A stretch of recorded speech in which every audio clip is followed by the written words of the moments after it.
Good evening, everybody. Welcome to another episode of The Breakdown. It's February 8th. Despite the fact that the Premier of Alberta has been out of town for a little while, she's been a little unavailable, we still have plenty to talk about. The first thing that we got to talk about, obviously, though, has to be the handshake. Please have a seat. What a pleasure to be able to sit down with Premier Smith today. We're going to run that again. Sorry, we've had some technical issues in the studio tonight, so we're going to try that one. Yeah, okay, that's not working. But if you're listening to the show, odds are you have already seen the video of the incredibly awkward handshake. Now, there's been a lot of debate in regards to the handshake and exactly what happened, what was going on. Was Smith trying to dodge the handshake? Was she not trying to dodge the handshake? What was the whole deal there? And it appears more than anything that maybe she just got a little bit flabbergasted. I mean, there's a lot of people who have taken a look at the video and they've seen that when she looked up at him, her hand kind of dropped. And it makes sense if you think about it, because Smith is very used to being the center of attention. She's used to being the power person in the room. But all of a sudden, she finds herself in a situation where that dynamic doesn't necessarily quite fall into play in the way that she's maybe used to. Now, this handshake came out of a First Minister's meeting that was primarily to discuss healthcare transfer payments. And Justin Trudeau pitched a new 10-year deal that would increase funding to provinces and territories by almost $200 billion, which is not a small amount of money. But where things get a little bit interesting in regards to the funding part has to do with the fact that obviously with that much of an infusion of cash, there's going to be some strings attached. And we saw that very clearly when Prime Minister Trudeau said, and we're going to negotiate this deal with all of the provinces and territories separately. Everybody gets their own deal, much like the childcare deal that we saw come through just a little while ago. Where this gets interesting, though, is Danielle Smith has been very, very clear that she doesn't want to accept any kind of funding if there's any kind of strings attached. So things have the potential to get very, very interesting very, very quickly. We'll see how that goes. But Smith has already made it very clear that she's not super thrilled with the healthcare piece. But what was really strange about the press conference, if you can call it that, the meet and greet, the handshake that went sideways, was Mr. Trudeau talked about healthcare, talked about the importance of healthcare. Danielle Smith largely talked about the importance of energy. So it was much more of a campaign stop, it seemed, in a lot of ways, than it was an actual let's sit down and have some conversations about what we're going to do with healthcare. But this also comes at a time where Smith has largely been unavailable. You might remember last month, the beginning of the month, Danielle Smith did a whole, hey, you know what? We're just going to do a press conference because it's a day that ends in Y. And she threw together this press conference where she made herself available to the media to ask pretty much whatever questions the people who were there wanted to ask. Lasted about an hour. And she said that it was going to become a more regular thing because one of the criticisms that she's heard was that she's simply not available to media enough.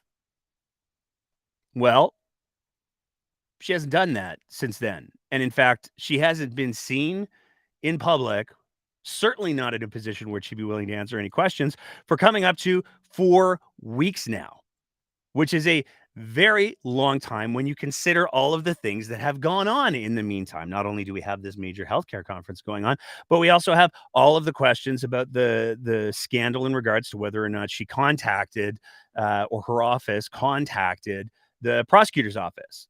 It seems like the strategy that from the Premier's office has largely been, maybe if we just don't stick our heads up and never, ever show our faces in public again, we'll just get away with it and hope for the best. How well that's going to play out, we'll have to see. Moving on from there, though, there's a good good news piece. There's a little bit of a happy, celebratory story that we can talk about. A little while ago, a group of 50 lawyers introduced a motion saying, hey, you know what? This Indigenous training thing that we have to do through the, the legal association, the Law Society here in Alberta, eh, we don't want to do it anymore. It just seems like we don't want to do it anymore. And they met the requirement to force a meeting where there's going to be a vote as to whether or not they should continue with this mandatory training piece, which is really a small thing. And if you think about it, most professional associations have, most colleges, most societies have a continuing competency piece that you have to do in order to maintain your practice. It's not a big ask. But there were some folks who said that they didn't wanna. Well, the Law Society voted it down. So the Law Society said, "You know what?" By, like, 2/3, they said, "You know what? This is an important part of truth and reconciliation, especially given the fact that we're in the legal system. We're literally the people driving the legal system by and large. We wanna make sure that this needs to stay because there's some things that we need to learn." And it's a little bit telling perhaps, what some of the sources for this were. We talked about this gentleman just a little while ago. One of the key figures in the "we shouldn't have to do the Indigenous training" is a gentleman named Leighton Gray. Leighton is a fascinating character who actually had to step down from the body that chooses judges because of some very controversial social media posts where he said some very problematic things about Black Lives Matter and implied that there were conspiracy theories in regards to George Soros. It's worth noting that Leighton Gray is doing a whole lot of work with the Alberta Prosperity Project. Um, so that tells you a little bit about Leighton. But the good news is that the Law Society said, hey, you know what? This is an important thing. We're going to keep it. So the vote could have been better. It would have been nice to see. It was like 800 votes to 22 to 1600, 1700 or something like that. It would have been nicer to see 50 votes to all of the other ones. So there's clearly work to be done. It's clear that module is still very much needed. Moving on from there. This was the big news today. Ezra Levant, he's got some thoughts. And now this is wild because Ezra Levant has launched a constitutional challenge against a liberal who blocked him. Admittedly, Ezra said some disrespectful things, some impolite things. Let's go with it's by Ezra's own admission in this article. He says, "Yeah, I said some things," but Ezra Levant is making the argument that people who are delivering news, people who are newsworthy, they should not be able to block anyone. Politicians shouldn't be able to block anyone. It affects people's ability to have freedom of expression. And there's actually some lawyers that have said there might be something to this. Now, what's most likely to this is we're going to see, if it isn't already up, we're going to see the Rebel come out with a support our constitutional challenge, fightforfreedom.com, because that's kind of what they do. They take an issue, they start a website, they do some fundraising. So it wouldn't be at all surprising to see that happen. But there's some greater questions that need to be asked. Because, first of all, if you're going to say that noteworthy public things that drive news, things that drive conversation, shouldn't be shut out, they shouldn't be able to block, well, we have two questions. Now, like we said, we don't think that they have a website up yet, but we can't say for sure because even though we've never interacted with them, the Rebel News blocked us when the breakdown first formed and has been blocked ever since. But the greater question that needs to be asked, as much fun as it is that the Rebels are like, oh, people shouldn't block people, and now they're all, oh, we're going to block you, is Ezra Levant has now apparently thrown Premier Danielle Smith under the bus not once, but twice. He threw her under the bus with the letter. You might remember a keystone of the CBC story the first story was everybody was like, there's no proof. They're just making stuff up. They don't know anything about whether or not there's anything. And then the second CBC News story came out and said, well, actually, we know for a fact that Ezra Levant sat down with the premier and her chief of staff and delivered some legal advice, potentially, even though he's not a practicing registered lawyer. He had to give that up. He stepped down as a lawyer because of a bunch of controversy that was surrounding him. He gave the premier some legal advice that he believed that she could interfere effectively with the prosecutor's office and say, this is what you're going to do, this is what you're not going to do. So the CBC ran the story, and Ezra came out and was like, you don't get to slander me. I did write that letter. Here's the copy. And he released it to the public. Well, apparently he didn't think too far, or perhaps he did, ahead with his strategy of public officials shouldn't be blocking the electorate, because one of the things that Danielle Smith is famous for is blocking anybody who asks any critical questions, blocking anybody who says anything negative about her and her policies, even if it's respectfully said. She went on Ryan Jesperson when she was first elected, when she first became party leader, and she said, you know what, as long as you aren't using profanity, I'm going to unblock everybody, and I will never block anybody who hasn't used profanity. And one doesn't have to look very far to see that simply isn't true, because we were first blocked when we asked her about her infamous GoFundMe for a lawsuit that went nowhere except to donate $90,000-ish to the JCCF. We got blocked for that. There's no profanity. We didn't use any bad words. So it's kind of fun. It's going to be interesting to see what happens with that, and whether or not Danielle Smith's going to be unblocking everybody. I don't think she is, but we're going to have Sarah Biggs join us in just a couple minutes to talk about that. Before we do, though, Livingston McLeod, we got to have a chat. It's getting a little out of control there, kids. This is your second nomination race, Livingston McLeod. The first one, it didn't go so well. So for anyone who hasn't been paying attention to Livingston McLeod, they kind of sort of tried to have a nomination race a few months back. And the sitting MLA, the incumbent MLA, has said, no, I'm out. I don't want anything to do with this.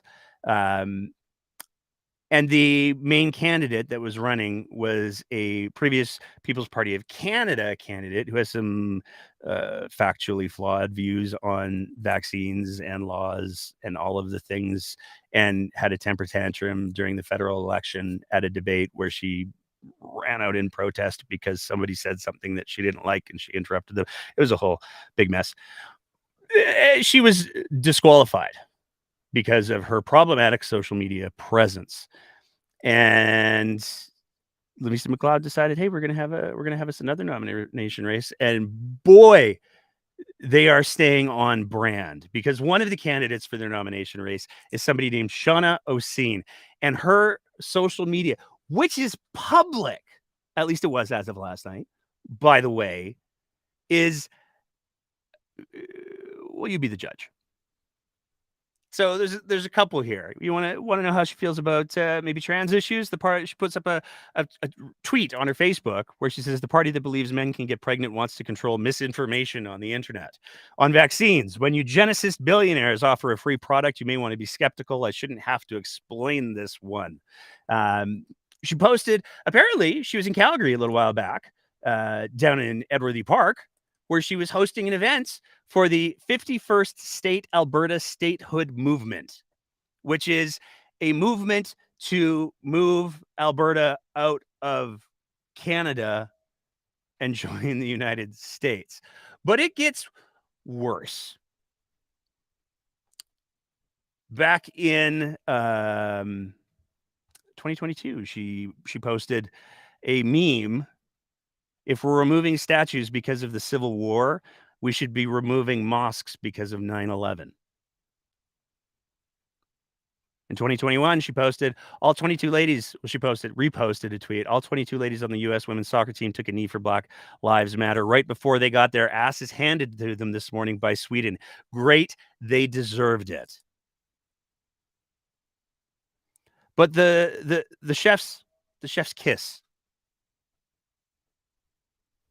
is this one right here. On July 22nd, 2021, the United Conservative Party celebrated 4 years since unity. We're doing it. We're crushing it. She shared that post and said, "This is called buying votes, corrupt to the core." This is the same person who's now running to be the UCP candidate for Livingston McLeod. The same one who called the UCP corrupt to the core.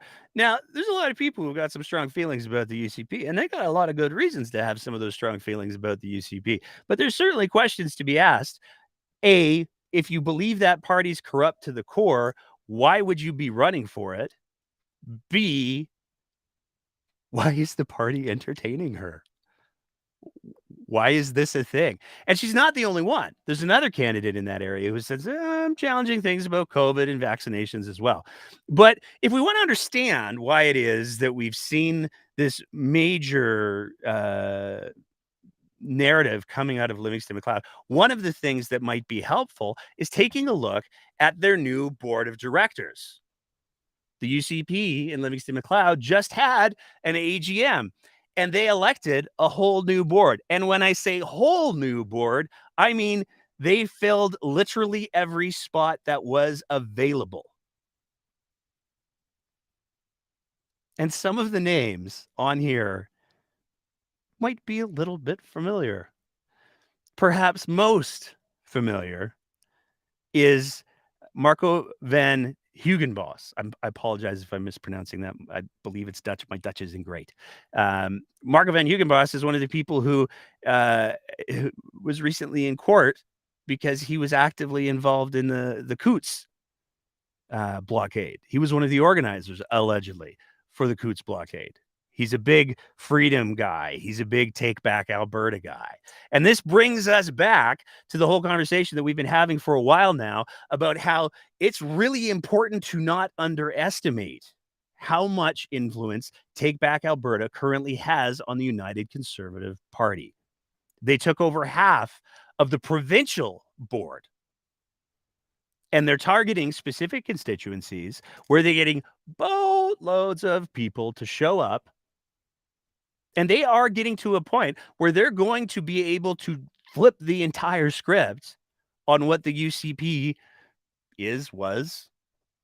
If you thought the UCP was, let's go with conservative, Sarah's going to kill me for saying that in just a second. Hard right, Reform Party, Lake of Fire.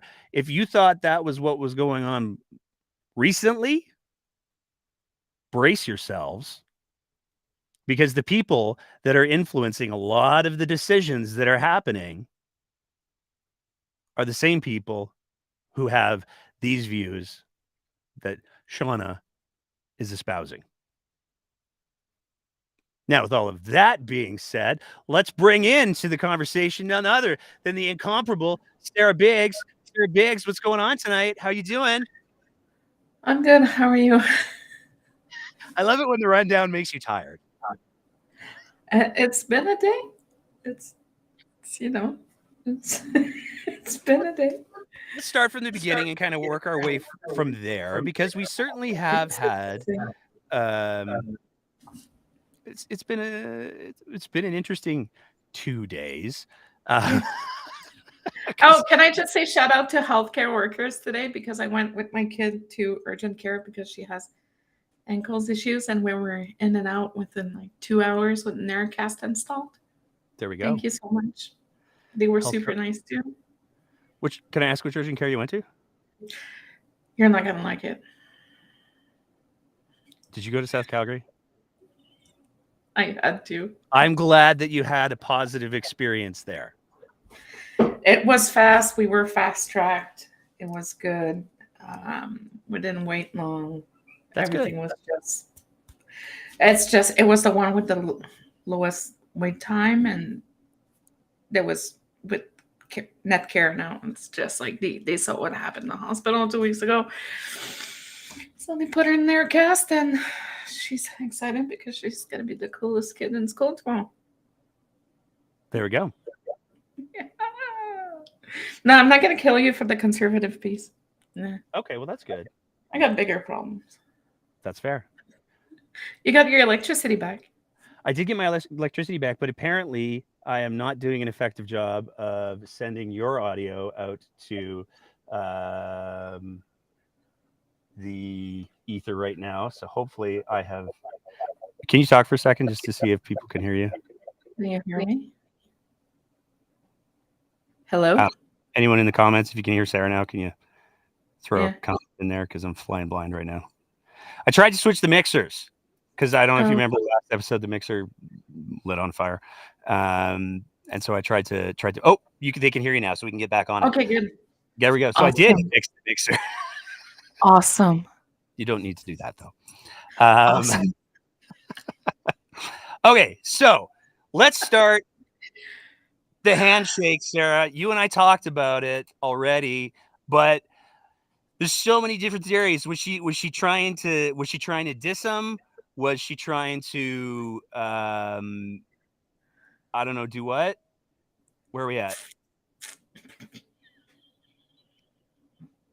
I just love how like the alternative media tried to convert it into a Trudeau's a women gripper anyways.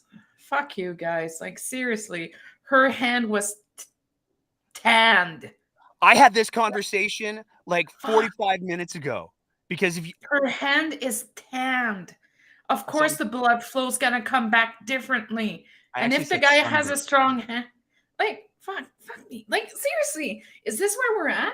Like, can we just not look like a petulant child province for 5 minutes? Can we have class, please? We're not just a bunch of people with trucks with nuts at the back. Like, come on, man. Why is it so fucking... Oh, we're filling up the jar tonight. I'm angry. Like, I really wish, like, we have class. We know how to behave. This was again, trying to own the libs, but it didn't work well. You think that's what it was, though? Because, like, I was watching it. And here's the thing. I'm not gonna say that I like went back and watched the whole thing. Like people did the handshake in slow motion, and it's wildly entertaining to be sure. But the if you watch her body language, she's like all confident and everything going into it, and then there's this like eye contact moment, and that's when the hand drops. Like I was having this conversation with a friend earlier tonight, and I was like, I think honestly that Danielle Smith is used to being the most powerful person in the room. I think she's used to being the center of attention. And I think she ran into a bit of a wall, and I think she felt it. And that's why the hand dropped. I don't think it was some sort of clever tactical maneuver, because here's the thing. Danielle Smith has no poker face.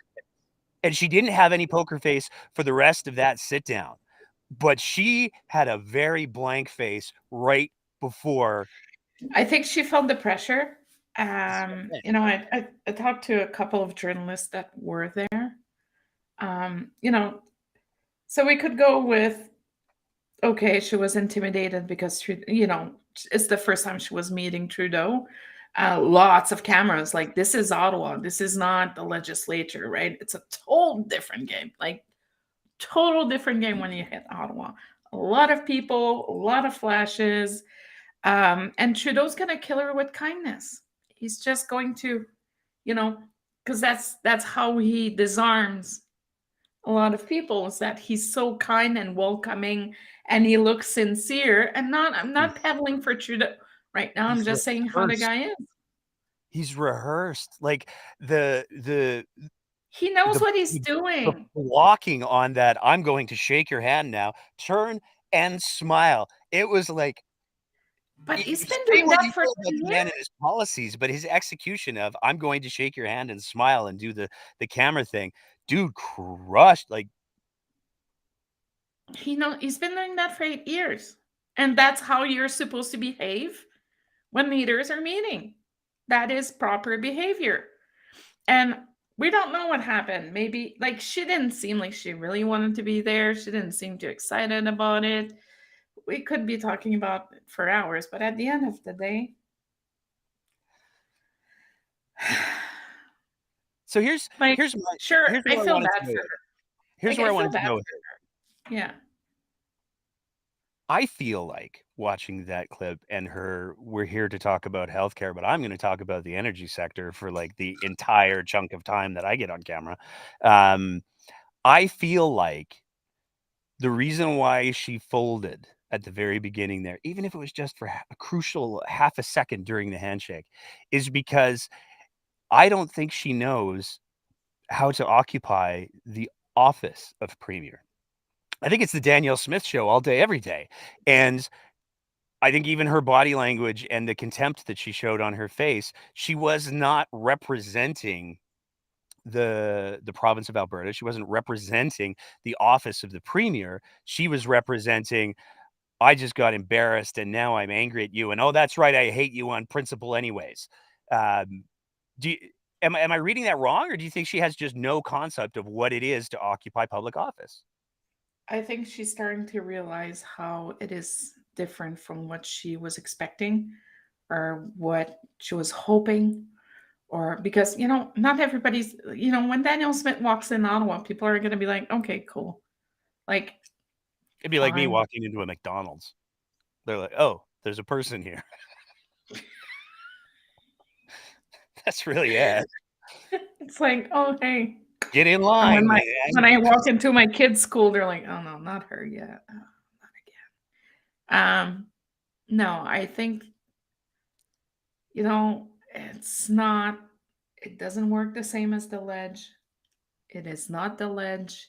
This is big leagues, big dollars, big negotiations, serious negotiations. And she's not the one taking the lead on it. She is a premier of a province. She was dealing with the finance minister, deputy prime minister, and the prime minister of the country. She was not in a position of power. And her mind's already pretty much made up on healthcare because she wants no string attached to funding. So I think she was a little she hit a little bit of a wall there. She probably lost control. She probably didn't realize how it would be. It's very intimidating when you're walking, like when you walk into a press conference room. Not only it's extremely intimidating. Well, You that's the it's when you're dealing with somebody who occupies the office, like one of the stories that you hear coming out of the States all the time is that people go into the Oval Office feeling like, I am so confident. And they walk in there and their mouth goes dry and they can't speak and they just turn into idiots the first time. And that's pretty much universal for you hear that story from people who do that all the time. And that's because of the significance and the weight of that office, particularly when it's occupied by somebody that is in any way charismatic. manifesting it. And I feel like Smith had her little moment of, I'm going to kick Justin Trudeau's ass. And then she walked onto the stage and she saw the things and she saw that he was just like, I'm going to be super nice to you. And I'm confident as all hell. And she didn't know what to do with it. Okay, well, They I'm glad don't I'm right. align. Yeah, no, I fully agree with you. They don't align. They will never agree. Um, she's using kind of contrarian messaging on a lot of issues right now. It's kind of weird. The right hand's not talking to the left hand. I think she walked in, she was like, fuck. Like, that was like at the UCP leadership, there was a lot of journalists sitting at the back, but they were at their table. There was not a lot of cameras, there was not a lot of flashes. Those rooms are not that big. And when you walk in and you hear click, click, click, click, click, click, click, because you Oh, that's all have the audio all was. it's and the lights are blinding you and everything is just like you freeze. And I get it because, like, I remember the first time to talk about a different phase in my Yeah. life. I remember the first time I hit a major stage, and like I'd Yeah. played small bars, I'd played small venues, medium venues.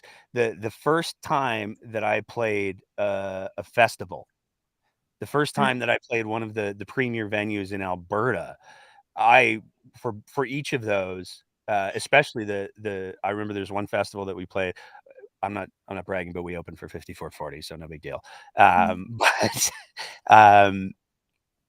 there's that shift between like, I've got this, and then you walk out there and you realize like this thing is bigger than I've ever been on before, and there's way more people, and what's happening. And I mean, you can have that moment and then recover from it and go on to do the thing. But I think it really, really showed that was Danielle Smith's first festival show. Well, it's like I'm gonna say like I would say that I felt the same way when I went first time on CBC News Network. It's live, it's national, hundreds of thousands. It's like, or you're on the radio and you know that your mother's listening. Or you're on the across the breakdown and you know your mom's listening. My mother-in-law is listening too, but it's like, or in the spring I did a full series with French CBC Ottawa, and my dad called me and was like, "You gained weight." I was like, "Thanks, Dad. Can you just be proud?" So can we say that was Danielle Smith's just not ready moment? She was just not ready. She got JT'd. Yeah. Let's talk about the money. So 10-year Which fund. one? Which money? Well, the healthcare, because that's what they were there to talk about. So you already pointed it out. Danielle Smith has said she doesn't want any strings attached to any more money coming from the feds, which is dumb because nobody would ever agree to, yes, I'll just give you free money. Have a nice day. But I mean, we're talking about some pretty big change, and Trudeau was very clear in his announcements. We'll be negotiating this with each province. So there's not a whole lot of, I don't see, to me, it seemed like a very smart move strategically, because he said, hey, we've got all this money. Would you like some? All you have to do is come to the table and play nice. Danielle? He did well. He played his cards well. Some people will say it's not enough, like Miss Notley this morning on Jesperson. She said it was not enough. Sure. But if you account for everything that they're offering on the table, it's an increase of 9.25%, I believe, which is it's quite substantial. We're not talking about pennies here. But what I loved about it is that Trudeau's speech yesterday, when he was talking about Federal Healthcare Act, healthcare for everyone, free healthcare, and he was reinforcing those points. Oh, the public that are healthcare he kept hitting on. I sent it to you. You were like, what do you mean? I was like, listen to what he says. And he was just like, to me, it felt like he was targeting Mo, he was targeting Ford, he was targeting Smith. And it was like, nah, you guys are bound to the Canada Healthcare Act, and we're the one with the big money. So you have to provide services. So basically, like I was explaining to a few people, the federal government's like big money, deals with all the money. Then the provinces are responsible to deliver with the money received the goods and services to the province's inhabitants. But they don't like it. They want to be in charge. They want to decide. But what's happening is that they don't get to decide if they want to fund solely private. And yeah, like about 30% of, all the doctors in this province have a professional corporation, right? Everything is invoiced through a professional corporation. It's already like privatized healthcare if you want, because they are paying the professional corporation. They have agreements. So, is it 100% public? No. It is not technically, because all those professional corporations are, when a surgeon's doing a surgery, he has some billing codes and surgery codes, and then he bills through his professional corporation, Alberta Health, and then they pay them. So technically, not a publicly delivered, primary care network or surgical system. But at the end of the day, they're not going to give them no strings attached to go destroy everything, especially when he knows and understands the intent of certain elected officials in the country. Like, it's like if I would go to the bank and be like, yo, can you lend me like $1.5 million? I can go buy my house, but let's not have payment terms or, interest or, Yeah, you guys don't get to set the interest rates or when I'm going to pay you back. Trust me, it's cool. Yeah, trust me, it's cool. I got the money in my bank account. I qualify. Like buying a house, well, you know how it is. It's grueling. They're asking you where every single penny is coming from, and if you qualify the stress test and the CMH, CMHC. thank you, I got you. insurance. If you don't put 20% down in the bank, and the ratios, and anyways, nothing comes free. I got to ask, so here's like, it's fascinating to me that I get that Notley has to try to distance herself from Trudeau, or she feels like she needs to. Ooh, I'm throwing that comment up. Um, I'm not looking in the comments. it's on the screen now. Andrew delivers again. I get that Notley has to try to distance herself from the Notley-Trudeau alliance and all of that, so she can't say anything great. But, we have this recurrent theme of here's my question. Do you think that the NDP should be worried at all about, the perception that Notley's just trying to be like the no-calorie version of Smith?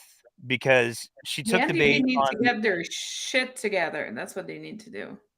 All I see is bitching and whining with no plan. It's like yesterday, the NDP texted me. Hold on, I'm going to read it to you. Hold on. Where is it? I was very nice with the person, by the way. So it says, "Hi Sarah, this person volunteering." Oh, my Siri is going off now. Shut up, Siri. Rachel Nutley will protect our healthcare, whereas Daniel Smith wants us to pay to see a family doctor. Can Rachel count on your vote? And I was like, hey, I don't know. How are you gonna fix it? How are you gonna save it?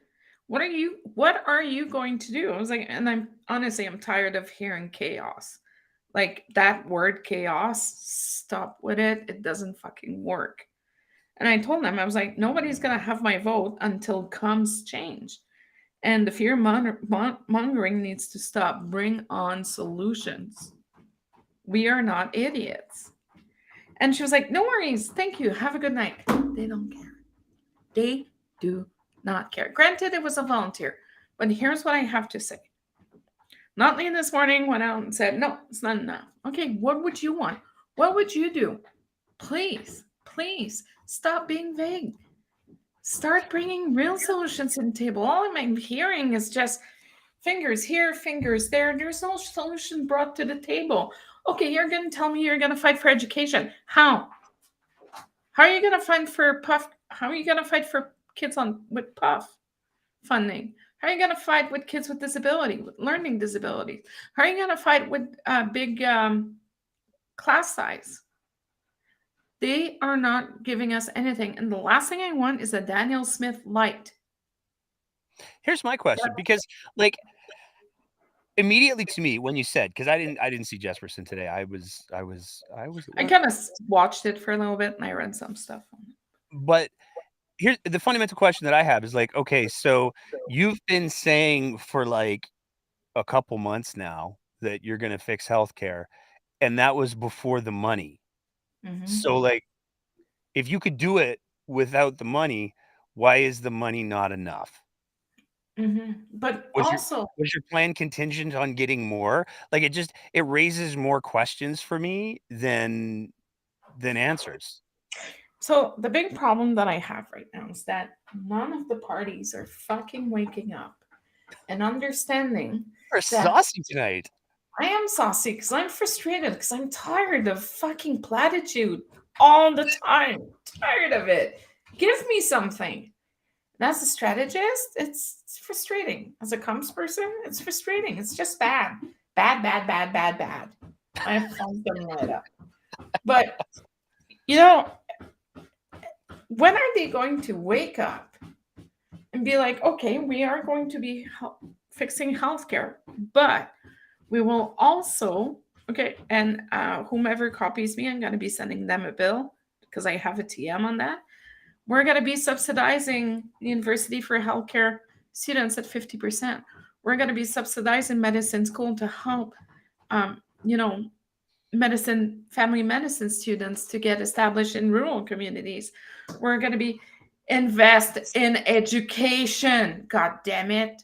We could start having LPNs on the ground and running in next 15 months if we get going.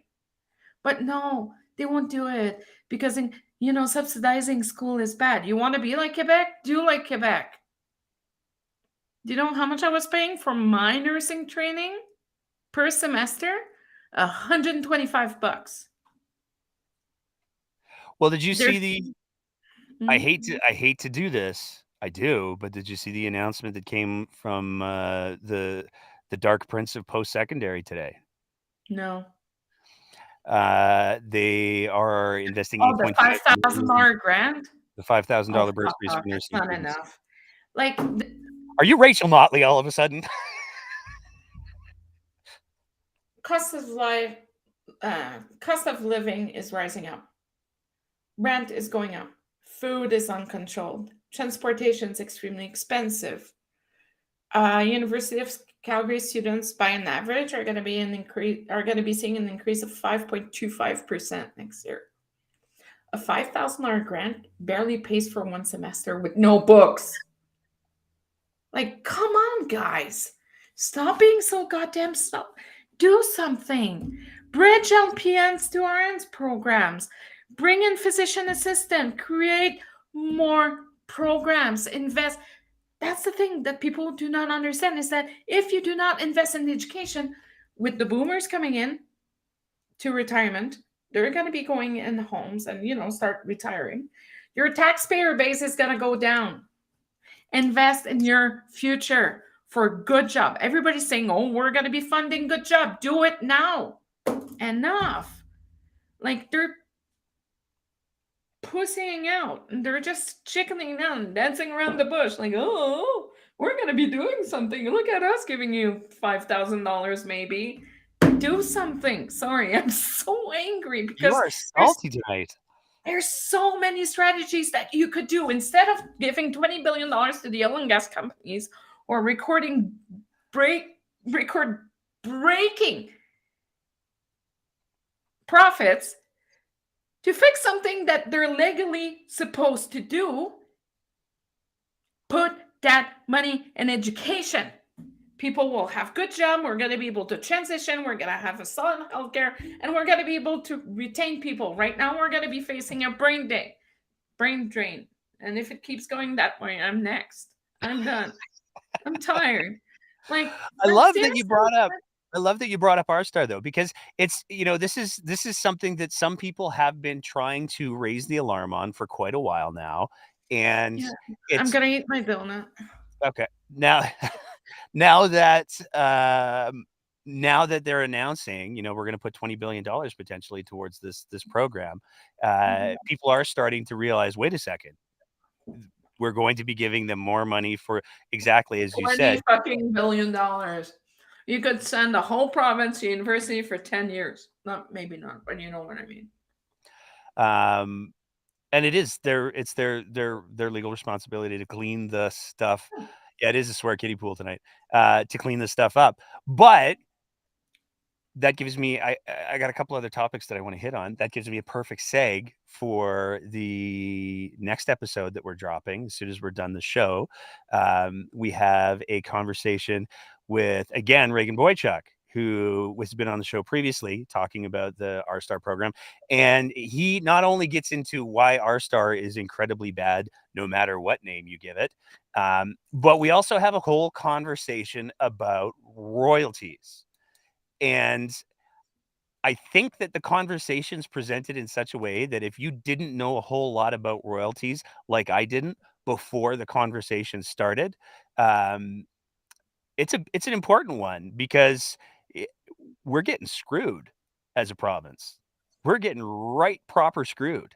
And if you take a look at the change of royalties from the Lougheed era to where they are now, boy, we're getting hosed. And for Danielle Smith to be rolling out this program that the previous government, who were pretty oil and gas friendly, Mr. Kenny with his hoodie at the Stamps game, when that government said, no, this isn't financially feasible, it goes against all of the principles that we have in regards to polluter pays. For Danielle Smith to be rolling that out now is really quite telling about. See, this is why, like last episode, you and I were talking, and I was like, you know what? I don't know how much of a populist she is. I think that's a fashionable facade that she can put on. She's got people. She's got to make sure get paid, and I think she's making sure that in certain places it's raining. So here's the problem that I have.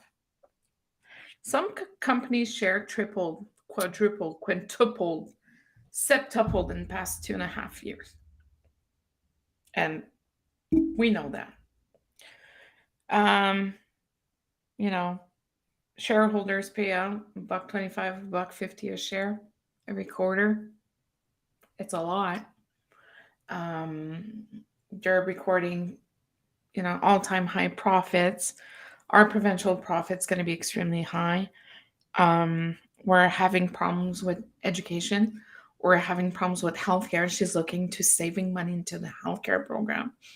Some municipalities are having issues because some oil and gas companies won't pay their dues to the municipalities. Some farmers are dealing with like wells that could, go bad tomorrow and contaminate their land. We are dealing with a lot of issues in this province. Huge mental health crisis, addiction crisis, but that's okay. Marshall Smith's got this, right?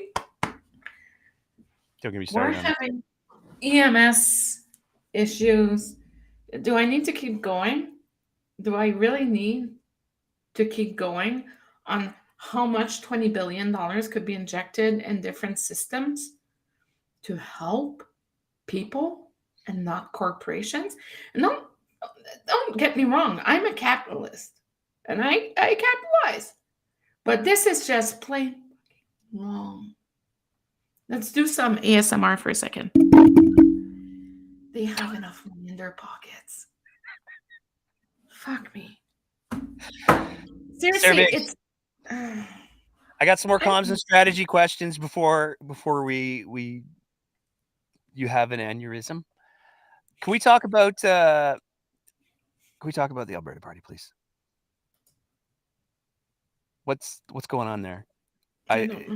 We had a tweet today, Sarah Biggs, from the Alberta Party. Here's my two things. Here's my two beefs. Please stop putting links in the main body of your tweet, everybody.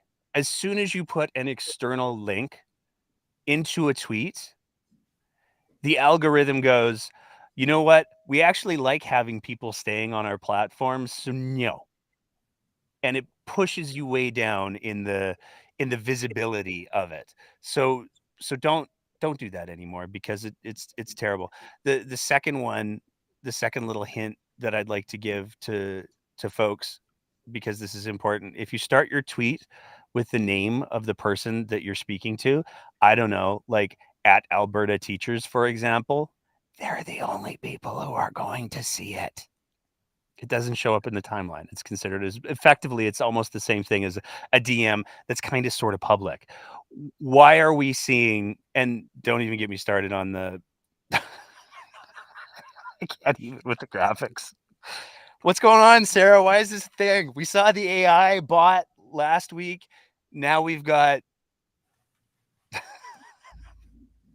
you sent me the tweet. You know what I'm talking about. Why is this a thing? I don't know. That's a terrible answer. I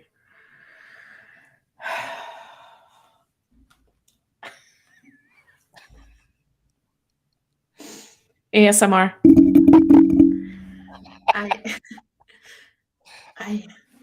don't know what's going on.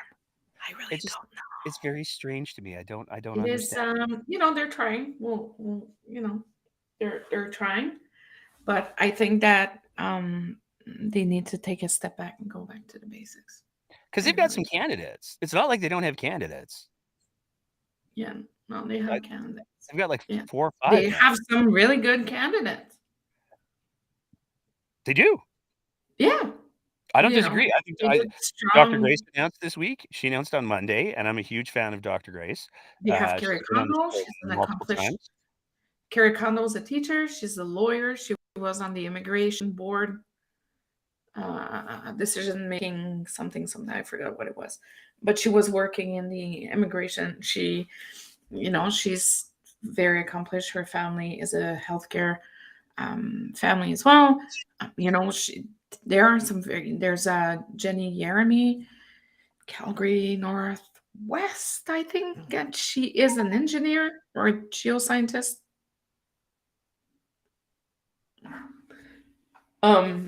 I don't know. Like, they need to go back to basics. They really do. For anyone who didn't see the tweet, which is, I'm going to argue a lot of people, because despite the fact that it went up at noon, and the Alberta Party has not small Twitter following. They have, like, I don't know, 15,000. This is the train wreck, and it's a video.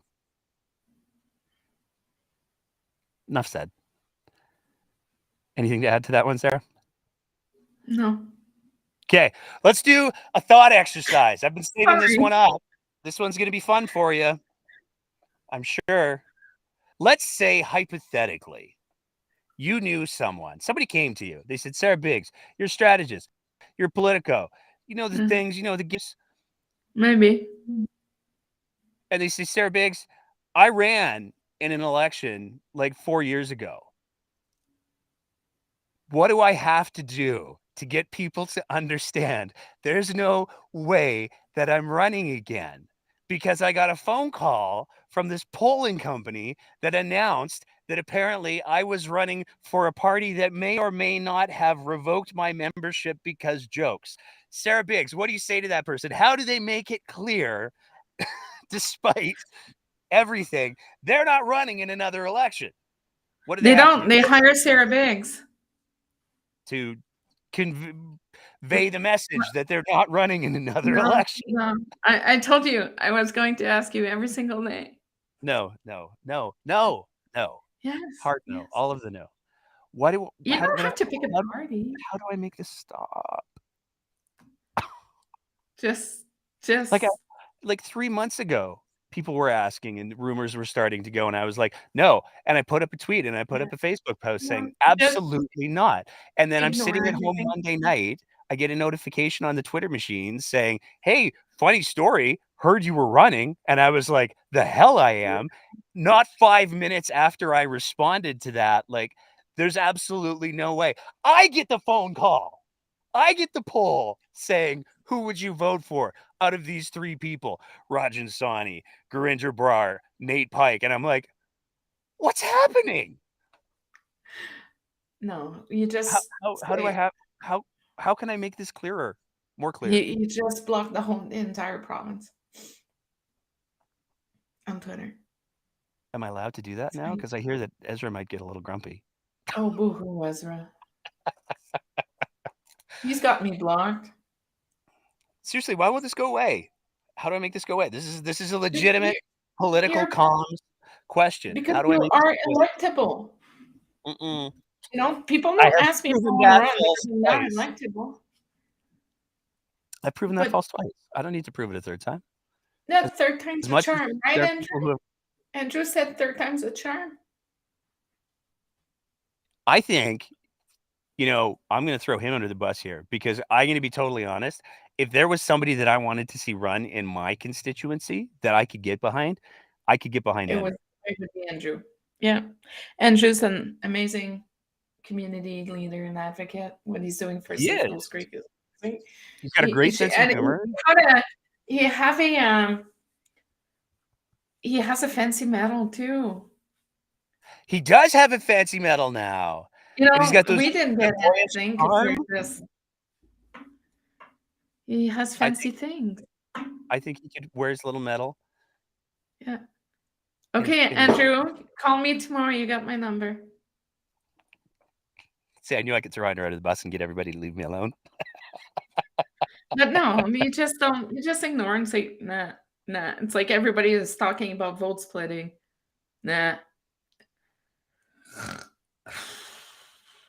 Vote It's like, splitting. here's my thing with the vote splitting. Everybody who and I think it's such a dumb argument because I don't want to live in a two-party state. I just don't. No. I No. recognize that we do for this next election, but I don't think I don't want to get to a place where we're ever saying as a democratic society you shouldn't run regardless of what your qualifications are, regardless of what solutions you bring to the table, because I want my team to win more.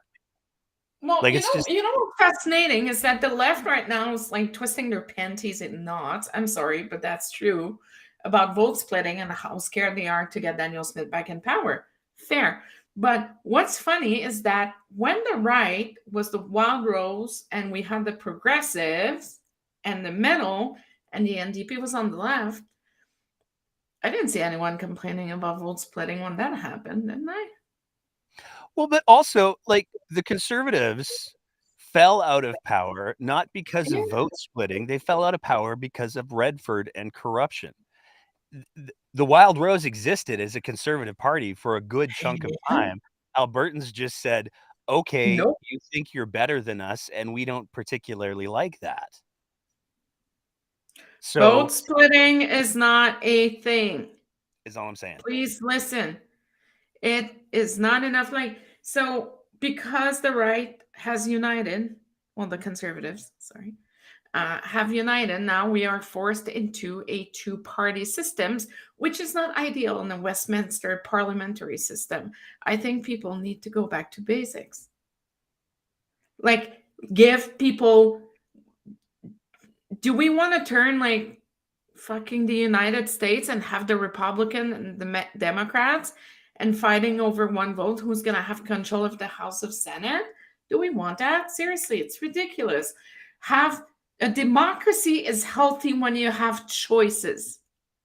I don't care who you represent. If you want to run for WIPA, fill your boots. There are more choices. A democracy is not healthy when it's either white or black. It is not healthy because what's going to happen is that a lot of people are going to stay home. And Yep. that would be more dangerous than vote splitting if they don't get the ground running in Calgary. Good God. I still go to the idea, if and I dunk on all parties equally. I think anybody who's paying attention should know that. But hey, Andy, to what you were saying earlier, hey, NDP, if you really want to get people to vote for you, give them something to vote for. And maybe The that'll NDP work. is their biggest enemy here. It is their election to lose. How long have we been saying that for, Nate?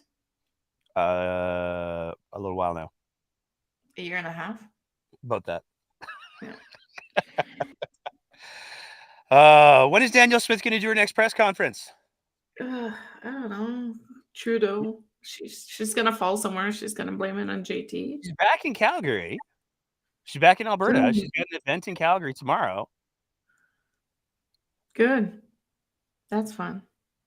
But when is the next time we're going to see Danielle Smith answering questions in front of a camera? Do you think that are we going to be, because to me it's going to go one of two ways only. It's going to be either tomorrow there's going to be surprise, we've got a press conference and we're banning, I don't know, something from Quebec because we want to be more like Quebec, or we're not going to see her answering questions for a good long time.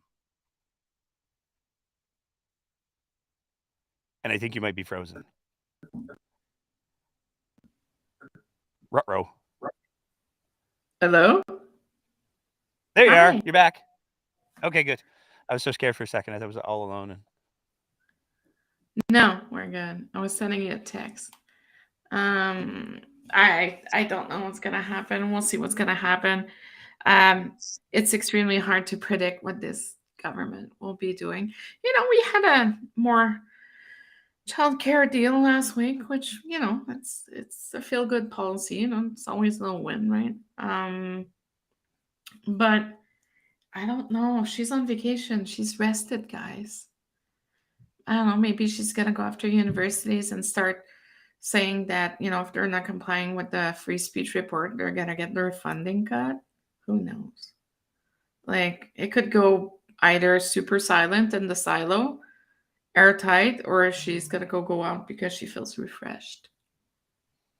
I'm curious to see which it's going to be, because we've got 2 more days in the week and Friday's coming. Everybody knows Friday's in Alberta. It's not good. Where am I Friday? No, I'm here. Yeah, you got like 30 days left or something, don't you? 32. But I need to bring my cell phone with me.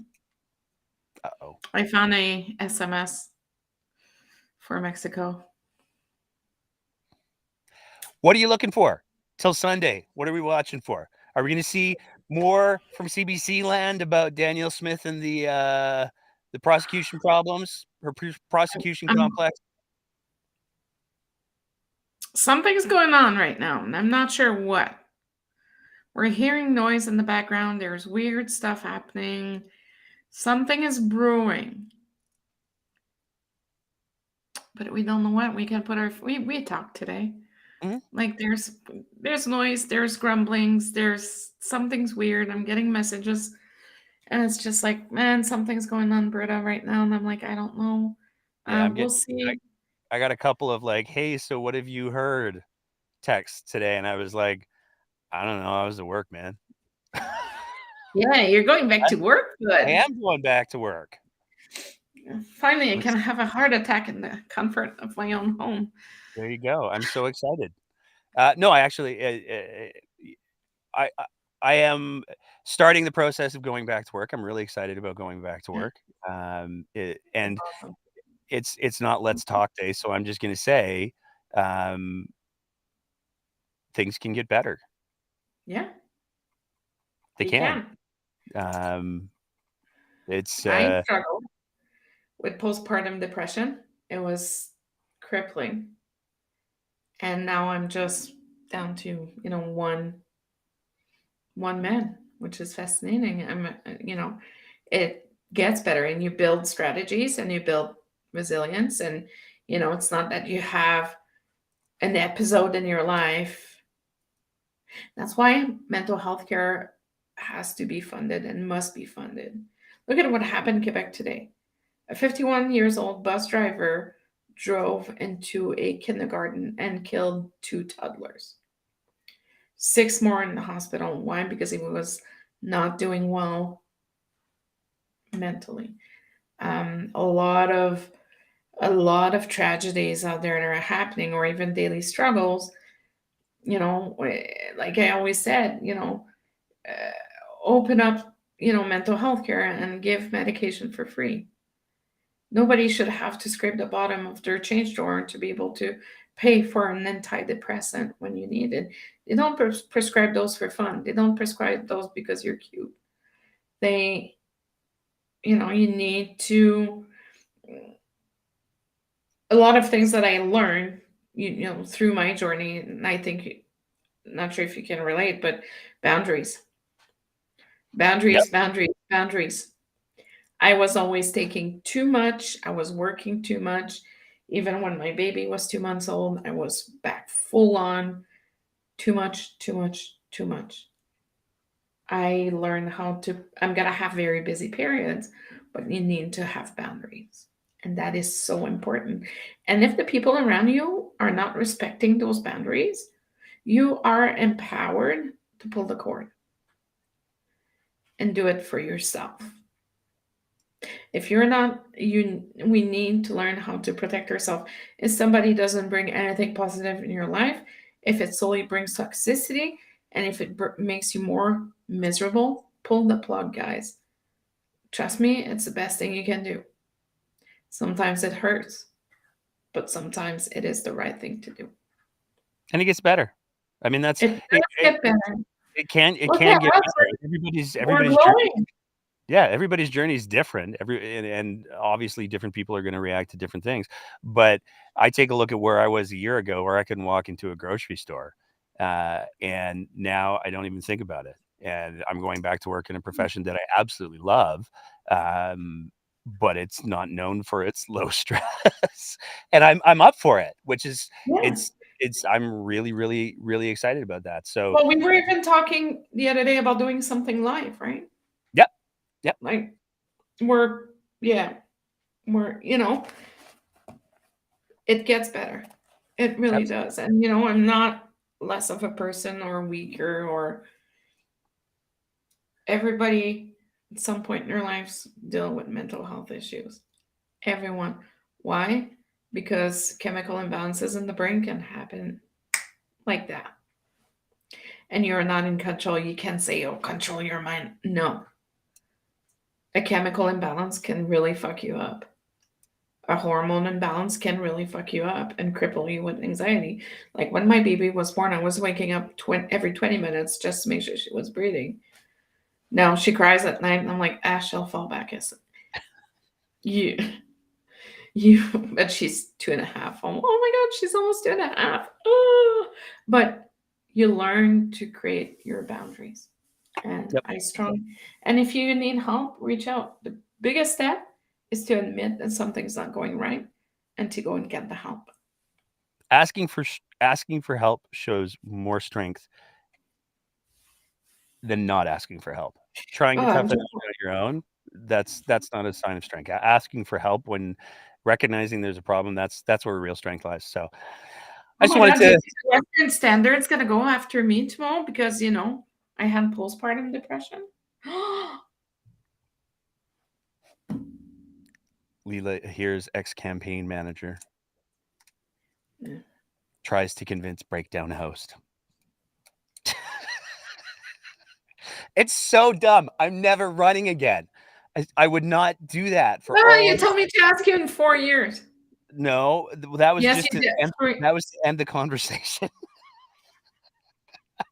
And I said, fine, I'll call back tomorrow. No, not gonna happen. Nope, nope, nope.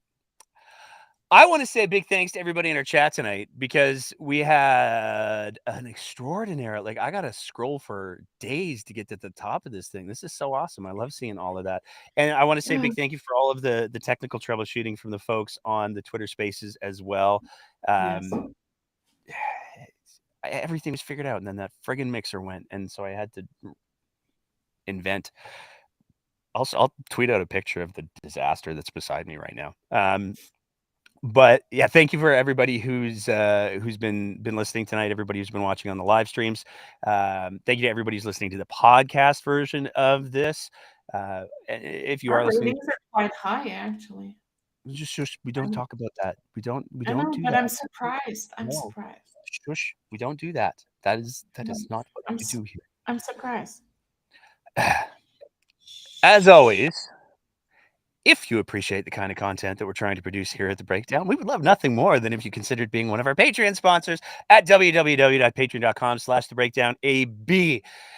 With a Patreon sponsorship, you not only get the warm, fuzzy feeling that comes from knowing that you're supporting a subvertive, sarcastic commentary in the AB Poly realm. Cough, our last episode on True North. Cough. If you haven't watched it yet, it's one you should watch because it's the jokes are very, very visual, and I'm very proud of what we put together for that. But you also get early access to all of our interview episodes, and the interview that I was talking about where we have a conversation with Regan Boychuk about the R-Star program and what a debacle that is going to rob Albertans blind. But we also talk about the history of the royalty rates, and I knew that like royalties weren't great, but the way that Regan presents it in that conversation is just so brutal. But it's a very good conversation, and all of our Patreon sponsors will have access to that in about 10 minutes. So there's benefits. Plus, you can tweet out at your favorite politician that you're not a fan of, hey, I just wanted you to know I'm supporting the breakdown on Patreon, and it'll make them nuts. If you don't have the financial means to do that, we totally get it and appreciate that. Like and share, and just thanks for participating in listening to the show. That means everything, and that's why we do it. So with that, Sarah, any other final words before I wrap it up? No, we should do a poll of where we should do our live. Let's do a poll tonight. See if people would be in for a good cause, for the food bank. I'll do a poll. I'll do a poll tomorrow morning, and we'll that's raise fine. funds. No, be good. Practice your critical thinking and judgment, and read a book with your kids. Life is short. Ooh, I like that one. All right, there we go. Read a book with your kids. Take care of yourselves, and as always, keep the conversation going.